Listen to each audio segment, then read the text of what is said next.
Зрозумілий натяк цілком зайвій конструкції. В головному управлінні розвідки передали вітання з Кримського узбережжя, засвітивши Керченський міст. У кадрі показали напис «ГУР-Артан». Це назва українського спецпідрозділу, який відзначився серед іншого операціями у Чорному морі та висадкою на мисі Тарханкут на західному узбережжі Криму у День Незалежності. А свіжі кадри з узбережжя Керчі воєнні розвідники прокоментували словами «Далі буде». Наріман Джелял зник по дорозі до російської колонії. Родині бранця досі не вдалося з'ясувати його місце перебування.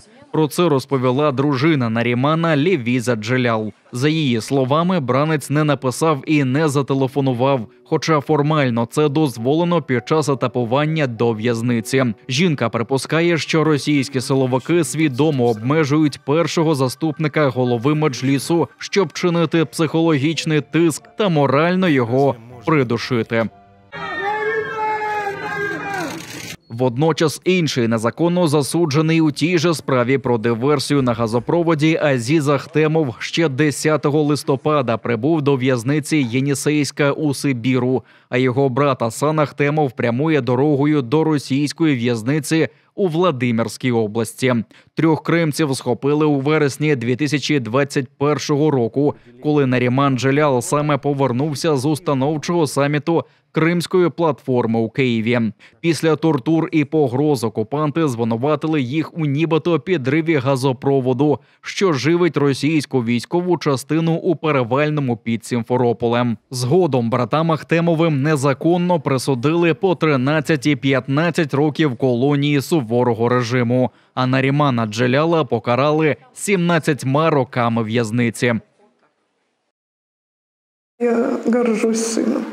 И вообще не жалею, что он на этом пути. Вообще ни капельки. Не жалею. Он знал, что такое будет, и говорил, что не уеду никуда, буду здесь. Уже 3 місяці, як Лімара Умєрова не бачила свого сина Амітхана, а 4 дітей можуть спілкуватися з батьком хіба що у листах.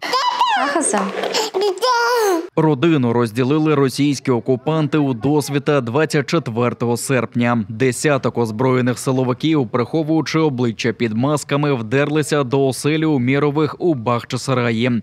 Притиснувши Амітхана до стіни, окупанти почали обшук. Пояснили це буцімто участю кримця у терористичній організації.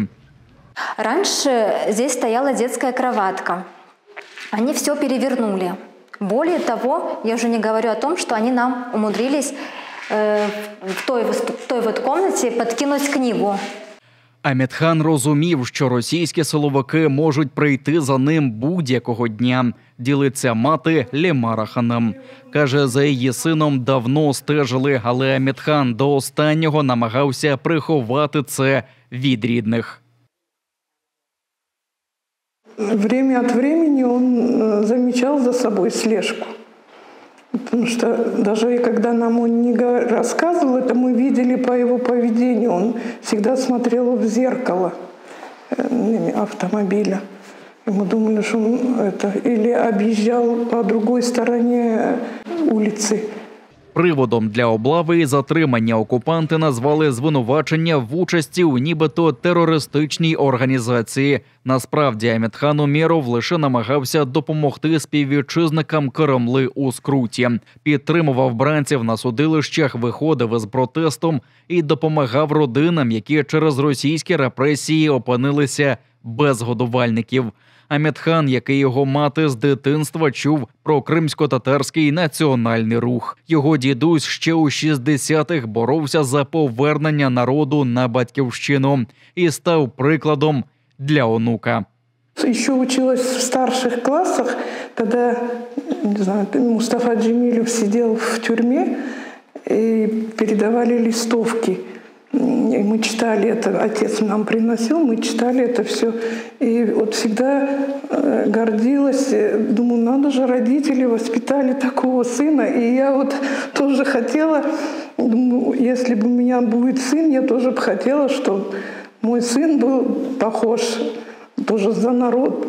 Зараз Амітхана Умєрова тримають в жорстких умовах Сімферопольського СІЗО номер 2, призначеного саме для заручників з окупованих територій. Йому заборонили сидіти, лежати та робити зарядку, а також обмежують у молитвах. Розраду бранець знаходить хіба у листуванні з дружиною та маленькими дітьми.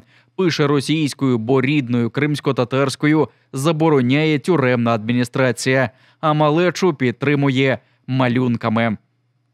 Амитхан в своем этом письме, он для них нарисовал клетку, открытую клетку, откуда вылетают две птицы. И написал, что даже после темной ночи обязательно настанет рассвет.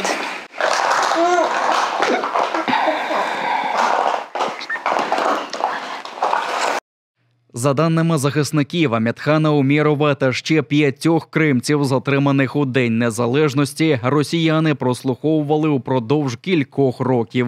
А звинувачення будують на свідченнях так званих прихованих свідків, які лише підтакують окупантам про нібито таємні зустрічі. Крім Амітхана Умєрова, 24 серпня у Бахчисараї та околицях схопили Руслана Асанова, Сейдамета Мустафаєва, Ремзі Німітулаєва, Абдулмеджида Сейтумєрова та Ельдара Якубова. Буду молиться, просить Аллаха, чтобы тебе тоже так пришло. Вам того же, потому же месту. Рано или поздно пройдет, потому что несправедливость будет наказана. За образу китайських туристів росіяни почали службову перевірку начальниці окупаційного управління туризму Севастополя. Лариса Опанасенко перед тим назвала туристів з Піднебесної жмикрутами, які не залишають грошей, а лише руйнують інфраструктуру. Це, вочевидь, не збігається з політикою партії, тому заступниця гауляйтера Севастополя Марія Литовко відхрестилася від антикитайських заяв. Мовляв, окупаційна влада таких думок не поділяє, а з завідувачкою туризмом провели виховну бесіду. Навздогін Литовко спробувала спростувати закиди у жадібності китайських товаришів, зазначивши, що за 2 роки окупаційна влада Севастополя вторгувала з них аж $900 тисяч.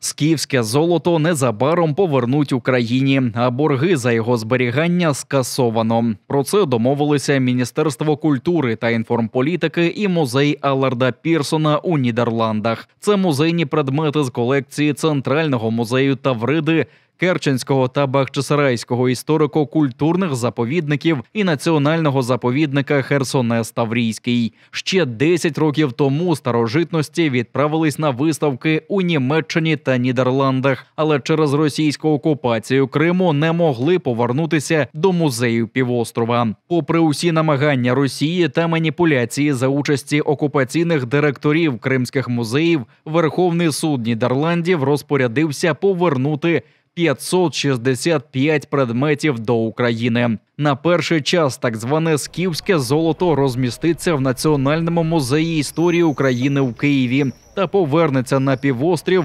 після його звільнення.